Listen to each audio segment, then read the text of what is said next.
Hi folks.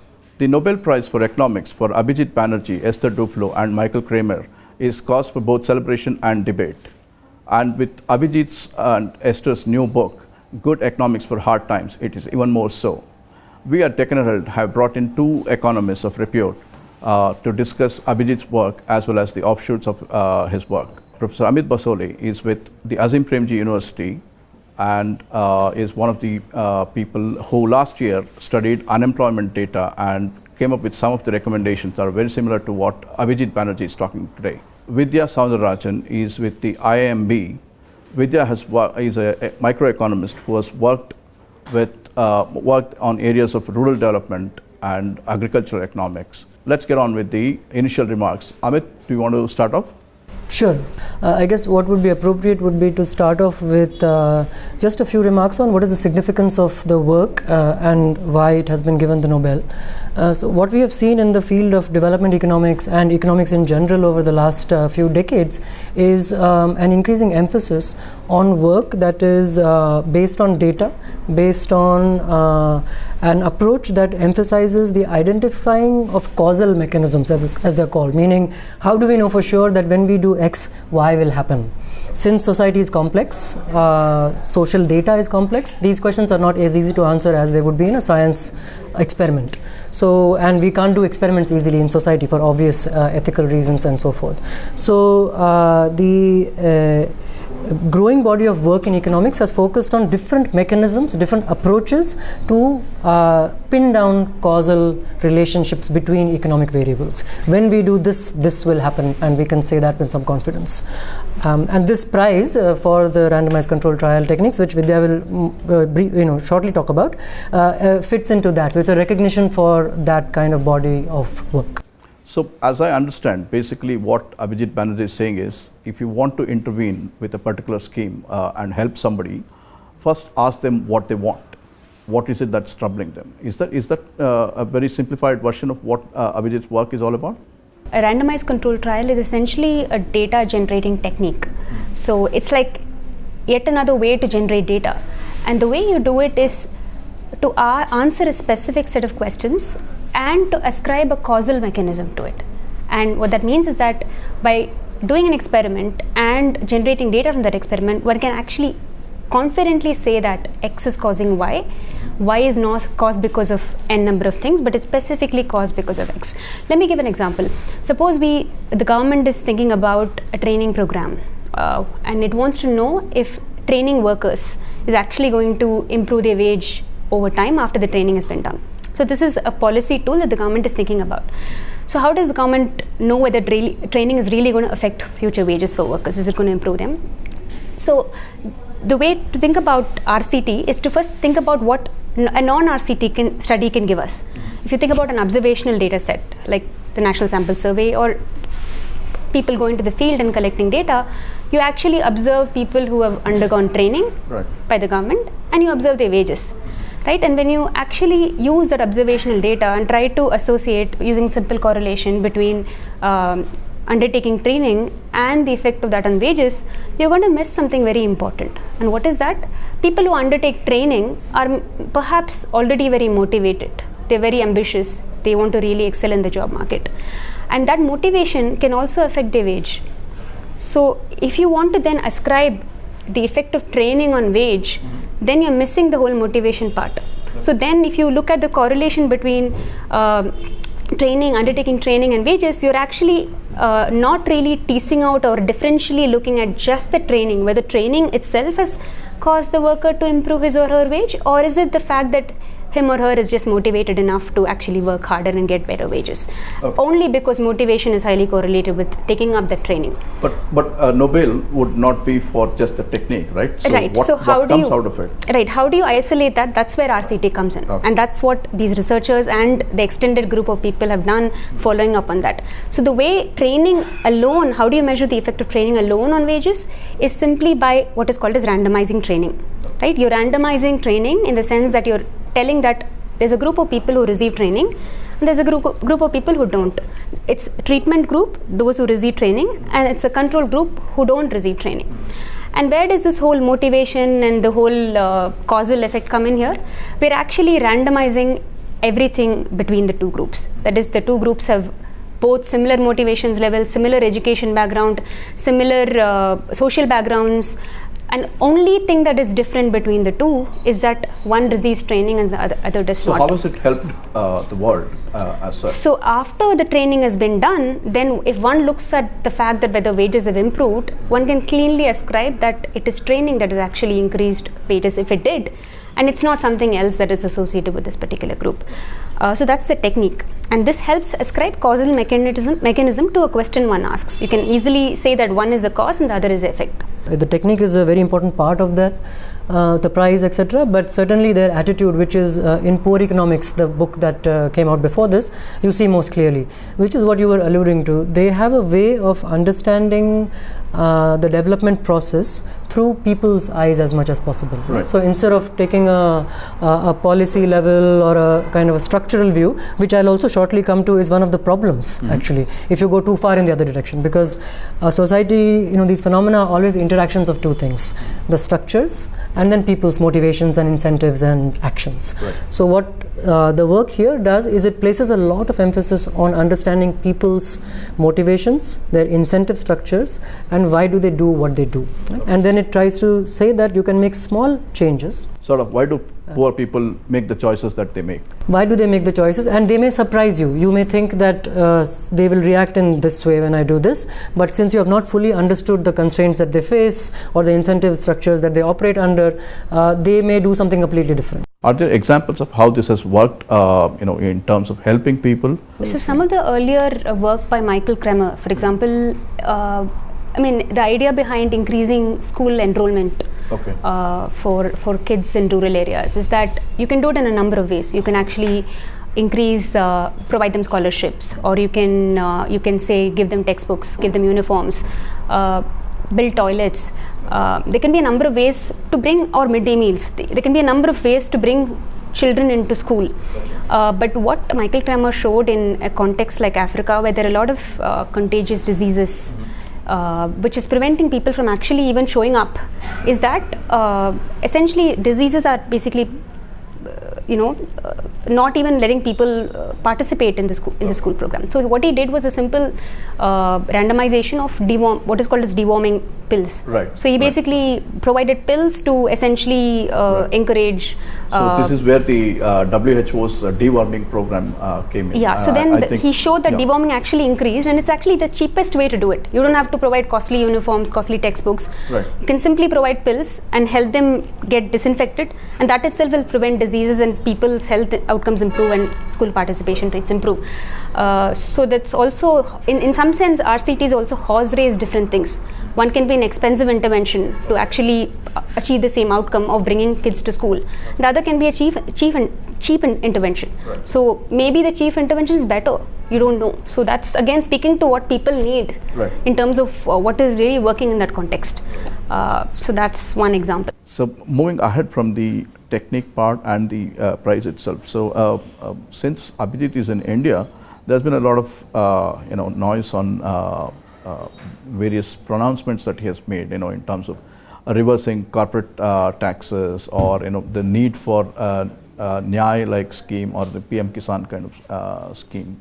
Amit, I think you made some of the recommendations last year when the unemployment data came out, right? When you said you probably need an urban jobs guarantee as well, maybe more investments into NREGA programs, or we have talked about UBI or some other similar program. Is this all now sort of a widely accepted idea that you need these kinds of interventions given the economic situation in India, or is there still some resistance saying somebody's right, somebody's left kind of thing? There seems to be a consensus that we are in the middle of a slowdown that is a result of a demand contraction, as it's called. There's less spending power in the economy. So question is what to do about it. And the government also knows this. So they have been trying out different things through monetary policy as well as through fiscal policy, which was the tax cut that you referred to. Now the problem that has been pointed out by Abhijit Banerjee and also by many other people is that when you do something like a tax cut, corporate tax cut. that corporate tax tax cut. The logic is that that will incentivize firms to invest, to spend in the economy, because they are now able to keep more of the profits that they earn. You're not taxing them. But the problem in a demand contraction is that if there is no buying power out there among the consumers, firms also may not spend. Right? So that because firm spending, it depends on whether they think that their products will be sold, etc. So what is more likely that will happen is that the tax cut will simply be saved by the firms, and they will wait for demand to pick up and then invest. Then it doesn't solve your demand problem. So what Abhijit Banerjee is saying, many other people are saying, is that you need much more direct interventions where money goes to people who are most likely to spend it. And what we know from economic theory is that generally the poorer you are, the higher the chances that whatever extra money that you get, you will spend. How did you come to the same conclusions last year, more or less? That's because this is not cutting edge economics. These are very old theories. These are common sense and very old theories in economics, which are still relevant. So anybody who has studied economics at any level would say the same thing. This criticism of the methodology, the RCT methodology itself, the random trials methodology itself. Some say that it's all a very microeconomic kind of thing. It doesn't scale up when you are looking at macroeconomic interventions, sort of. So is that a valid criticism? And of course, there is also the other, which is more political sort of criticism of Abhijit's work, with even Minister Piyush Goyal saying, this is left-leaning. Somebody else saying this right-leaning.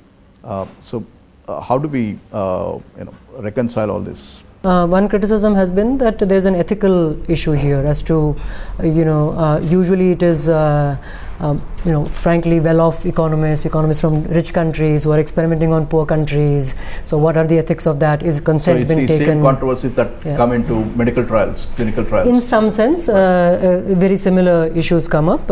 What is the true nature of consent? Have people actually understood? There can even be legal issues. Experiments have been done, for example, on Narega, and linking of Narega to payment, digital payments. Now there, if your payments get delayed because of a rollout of a particular intervention in the randomized controlled trial, then it also has some implications for what is promised under the program and in a legal right. So you have to be careful as to what are the effects of the intervention that are going to happen. So there are those ethical issues. There is a concern that if too much emphasis gets placed on we need to do RCTs in every case to decide if some policy is worth doing or not, then it's crowding out, as they say, other approaches to understanding social phenomena, social processes. If everybody has to do an RCT, then that becomes the only way of doing things. That's also not good. Related to that, since the RCT is a very context-specific intervention, it happens in a particular place. So you, for example, to take one of the things that Abhijit Banerjee and colleagues have done, you are rolling out a microcredit program in a slum in Hyderabad, and you're finding some effect of giving small loans to people. The question is, will it work the same way in other places? Right. In economics, that's called external validity. That's the technical term for it. Or will the context be different, and you might find a different result? So you don't know that, and there has to be some attention paid to that. There's a concern that maybe again related to the dominance of RCT in the field now, only those questions might get addressed where it is amenable to do a randomized controlled trial. If we can't do it, we may not even raise that as a question because it's not doable, right? And that's not good, because we want to be driven by the important questions and not by the technique. And finally, going to what you said, which is it too micro-focused? Meaning, in the old days and even today, many development economists focus on big policy issues. Right. And so that's where you do things based on econometric data and observational data, large-scale data, large-scale data, observation data, or even no data at all, but learning from what other countries have done. Right? So if you think of success stories like South Korea or Taiwan or China, there's a large literature on how economic growth was triggered in these countries. Right? And if you focus just on a very, very micro intervention level, then you're missing out the fact that many of these countries transformed their economies through much more higher scale policies, which were not based on, in those days there were no RCTs, so who knows what would have happened, but they were macro policies which had big transformative effects in their societies, and that changes many things, right? So changes people's attitudes, their cultural beliefs. All of these things become dependent on the society's economic development. So if we focus too much on the micro interventions, then we forget that development is a much bigger process also. So these are, I'm just quickly summarizing some of the main criticisms, and Vidya can I completely agree with many of the things Amit mentioned. I just wanted to focus on a few things. First is the ethics point on ethics that Amit said, and I completely agree with the fact that running an RCT can many a times be ethically problematic, either because of consent, or by definition you're actually randomizing some intervention to one group and you're not giving that intervention to other group. So it can create some sort of a tension between the two groups or anything like that. And in fact, I read a report that Kerala governments didn't want to implement because they didn't want to create that sort of inequality between groups like that. And although many of the researchers tried doing that, so there can be an n number of ethical concerns, and I believe that the institutional review boards, which are actually in universities and in institutions which actually approve projects, have to really take care of these, and even funding agencies which sort of fund these sort of work really should become very conscious of such ethical concerns, and particularly so for poor countries. Not just sometimes these are not even implemented in rich countries. These projects tend to come to poor countries, and you need to understand that and think about it. The second thing is about crowding out. I want to emphasize that, and I agree that there's a macro versus micro thing which you talked about, where the structural, larger questions regarding structural transformation and big picture issues such as focusing on trusts and sectors are important, but looking at just the realm of development economics, which these researchers are focused on, and where RCTs are predominantly being used, I believe that yes, RCTs are very popular, but I also think that many people don't do RCTs simply because it's expensive.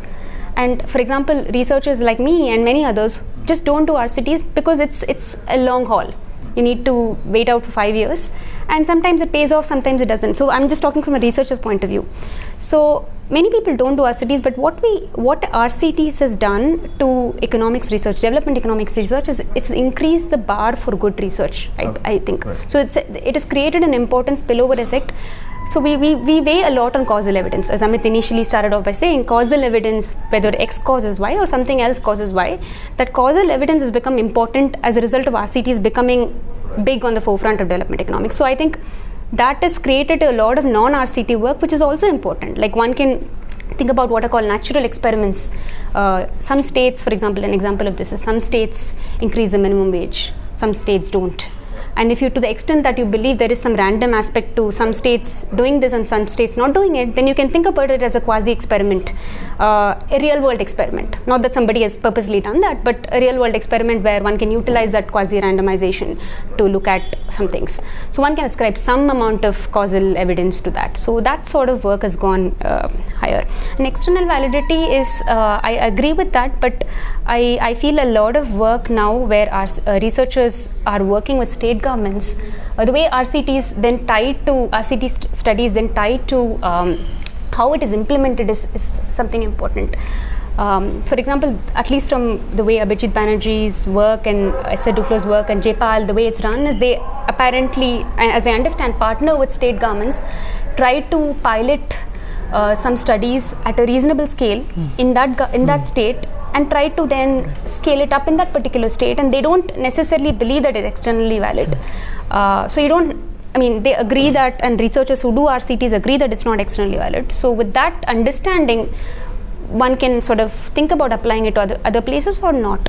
So that issue is definitely there. So one of the things that Abhijit brings up in his new book is about, do we need to worry about artificial intelligence and robotics taking over jobs and things like that. That too at a time when we are already facing a huge unemployment issue. But on the other hand, Abhijit also makes a remark somewhere saying, this crisis is too good to be wasted, so let's get on with labor reforms and land reforms. How do you square the two kinds of views, and what are your own views on what to do in a AI robotics kind of world. So let me maybe take the AI robotics part, and then you can maybe do the labor reforms part. There's a lot of writing, some alarmist writing on what's going to happen with the robots, and in developed countries and poor countries also. And there's no doubt that there are sectors where already we see a lot of mechanization. Manufacturing is particularly the sector where this is the most advanced, in which automotives etc. are usually the cited examples of robots and so forth. So when you look at the data, you see that in general the manufacturing is becoming much more capital intensive. Per whatever rupee you'll spend, you'll create fewer and fewer jobs. That's happening. Now the question is, what can governments do about it? And can they do something about it, or is it a given that this is going to happen and they need to focus their attention on jobs elsewhere? So as usual, the answer is that there are many options available if we are serious about this. There are many sectors, manufacturing industries, which are relatively less mechanized, and their mechanization is likely to be slower also because the way the production is organized, or because of our skill base. We have a lot of skilled workers who are working for a fraction of the cost that it would cost elsewhere and so forth. There is potential, and our manufacturing share also is quite low. Given our level of GDP as well. So it's possible to imagine that the Indian manufacturing sector has room for job creation, maybe not in automobiles, but in other sectors. And then the second thing is that there are other sectors, predominantly services, where mechanization is less advanced, and there are fewer sectors that are mechanization might be less advanced, but what about artificial intelligence? So I'm including So I'm including AI and machine learning and all of this, and there it's true. For example, the IT industry is one of the industries which is experiencing a lot of replacement of workers by machine learning and artificial intelligence at the lower end. Right. We had specialized in a lot of routinizable kind of jobs in the early 2000s, and those are now, they are threatened by AI and machine learning. So we need to think seriously about whether this will going forward be a job sector or not. But I tend to take a more optimistic view, simply because there are many things to be done in the economy to make it a good well-functioning economy. It just may not be jobs may not be there in making cars or in writing low-level code, but they will be there in many other services that people will demand as their income grows. Right? So as long as we are sensitive to the fact that this is a heterogeneous thing, meaning it will affect different things differently. So we don't need to panic in general about jobs. We just need to carefully identify where are the sectors where actually job creation can happen, and then promote those sectors. Right? And if we cannot fight mechanization because of global pressures in certain sectors, that may be the case. That's possible. There's this famous work of David Otter from MIT who talks about this skill-biased technical change in the US, which is actually because of skill-biased technology, routine jobs have declined in the US. But what he also says that if you look at the very long run, which I agree is too hard to talk about because there are obviously adjustment costs in the short run. We'll all be dead in the long run. Well, I guess in the long run, he talks about how retraining, as what you said, and heterogeneity in this context is important. Retraining people to do tasks which can work with machines is important. For example, the classic example is of the automatic teller machines, the ATM, where when in the early 80s, when ATMs came up, everybody was alarmed in the US that, oh, we're not going to have tellers in the banks anymore. And what will happen to all these jobs? But then what happened is eventually there were ATMs, but tellers started doing something else in banks. Basically, it's about retraining and sort of adapting to newer technologies is something we should focus on when the advent of AI and mechanization is posing itself as a threat. Is it also a good idea to get on with labor reforms at this point of time? Well, the labor reform issue is very complex, and I don't think we have the time to get into all of it. My own view is that if you look at the big constraints on job creation in India, the labor laws are not per se the constraint. What I mean by that is many firms are able to hire if they wish to hire, And the reason they don't hire, and I'm talking about smaller firms, I'm not talking about the big companies, but let's say if firms that hire 20, 30, 40 workers, 100 workers, these are where people believe that the labor legislation really is costly. Your compliance costs, supervision, monitoring costs, and firms are unwilling to grow. That is the argument, because then they will have to bear all these compliance costs. And it's true, other things equal, that will be the case. But I think most of the time other things are not equal, meaning that if you could create good conditions in the economy where demand is strong and economic growth is strong, and firms have an incentive to expand their production, then they will take on workers. Now, what I do agree with in this whole thing is that you shouldn't have a small section of the workforce that has a lot of protections and a lot of workers that don't have any protection, which is what we have right now. That inequality is not good for me because it's an unequal situation, not because of any other reason. So I would be in favor of recognizing that the government's capacity to enforce is very limited. We can't, we can wish the moon, but the government won't be able to give it, so it's pointless. Given that the capacity is constrained, we should promise good basic security, minimum wages, some amount of retraining, redressal mechanisms, wrongful dismissal. All of these things are important. They should be there for a lot of people, as many people as we can have, and then you may have to dilute some other protections for others, which will always be politically very difficult. So I'm not saying that you can easily do that, but I would be in favor of something like that. So not only diluting labor laws, but extending some basic good protection to as many people as we can in addition. Right. You want to take Yeah, over I that? think I completely agree with that, and I think basic cushioning for workers who are unemployed is something that we should start with. When you say cushioning, you're talking in terms of social security, in terms of unemployment allowance, benefits, or however you want to place that. I mean, and the society as a whole should take the burden of people who are unemployed in terms of giving them some sort of, not forever, but some sort of cushioning when they get unemployed till the time they can find another job. And again, I don't know if that I agree, Amit. I have this view about, as I mentioned earlier, I have this view about labor reforms leading to firms working very freely in the labor market, and I'm for firms being able to easily let go of workers and hire them. I want that to be eased, I think, and it's the evidence in many developed countries actually show that easing hiring and firing, but simultaneously increasing social security for workers. And that's a very crucial thing. If you don't do the second one, the first one obviously doesn't make sense, is actually helping firms really, take on their animal spirit very effectively, but also at the same time, workers who are displaced or unemployed are going to actually be compensated in a very fair way. Let's end on a note of what happened today. Abhijit met the Prime Minister.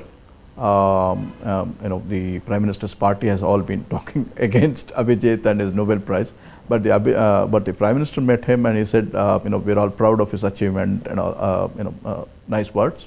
But he also said, good luck with your next endeavors. Right? It's not as if we haven't heard that India is going to use Abhijit's work probably to get on with the next set of policies or reforms. What would you like the government to do in a situation like this? Well, I actually think Should that they have asked him to listen, why don't you come and advise us a little bit on what to do? No, but they are actually already doing that. So there are many state governments that work with JPAL, and I don't think Abhijit Banerjee's problem is that people don't listen to him. People already listen to him. Okay. So that the Prime Minister may have said whatever he said, but this approach has been very influential already in policy making. That doesn't mean that policy is always guided by RCTs. In fact, at one point I remember Arvind Subramaniam, somebody asked him, as CA, when you were overseeing policy and so forth, can you point to good examples where RCTs told you should do this? And his answer was actually, I can't think of too many examples where I can confidently say that it was the RCT decision result that directly influenced, because policy making is very complex. Many variables go in. So we should remember that, and I think Banerjee would agree with this, that this is only one piece of evidence in a many in a complex landscape. Right. Okay, so on that note, we will end the discussion. Thank you. Thanks for coming today at such short notice and doing this discussion. Thank you. Thank you.